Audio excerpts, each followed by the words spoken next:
Hello. Juice ഉണ്ടാക്കുന്നത് എങ്ങനെയാ? Juice ആദ്യം ഒരു ഗ്ലാസ് എടുക്കണം. എന്നിട്ട് അതിനകത്ത് സോപ്പ് പൊടി ഇടുന്നു. സോപ്പ് പൊടി. നീ ജ്യൂസ് ഉണ്ടാക്കുന്നത് തുണി കഴുകാനാണോ? അല്ല, കുടിച്ചാൽ നല്ലതാണ്. പിന്നെ എന്തോത്തിനാ ജ്യൂസിനകത്ത് സോപ്പ് പൊടി? സോപ്പ് പൊടി അതാ കലക്കാന്. അതെത്തിനാ കലക്കുന്നേ? ബുദ്ധി എല്ലാം വരും. ബുദ്ധി. എനിക്ക് ഈ ജ്യൂസ് വേണ്ട, വേറെന്തെങ്കിലും ഉണ്ടാക്കുന്ന പറ. എന്തിനാണ് ദോശ ഉണ്ടാക്കുന്നത്? ദോശ. അത് മതി, പറ. ആദ്യം മാവ് എടുക്കണം. ഓക്കെ. ഏത് മാവാ? ഉപ്പുമാവ്.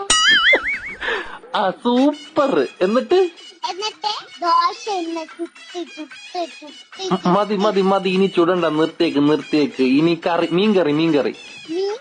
ആദ്യം തക്കാളി ഇടണം.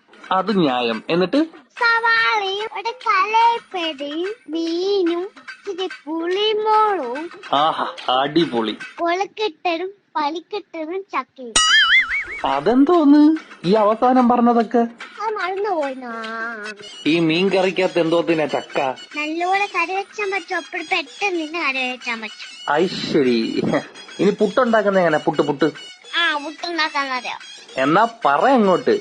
ആദ്യം കുക്കർ എടുക്കുന്നു. പുട്ടുണ്ടാക്കാൻ കുക്കർ. എന്നിട്ട് ആവശ്യത്തുള്ള എണ്ണ. ഓക്കെ. എന്നിട്ട് ഉപ്പുമാവും സോഡാപ്പും മഞ്ഞപ്പൊടിയും ഇത് ഇടാം. നമ്മളീ ഉണ്ടാക്കുന്ന സാധനത്തിന്റെ പേര് പുട്ടൊന്നും തന്നെയല്ലേ?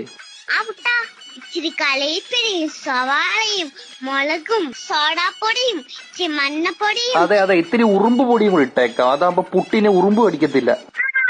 അത് ശരിയാ. അടിപൊളി. ആ പുട്ടായോ? പുട്ടായി.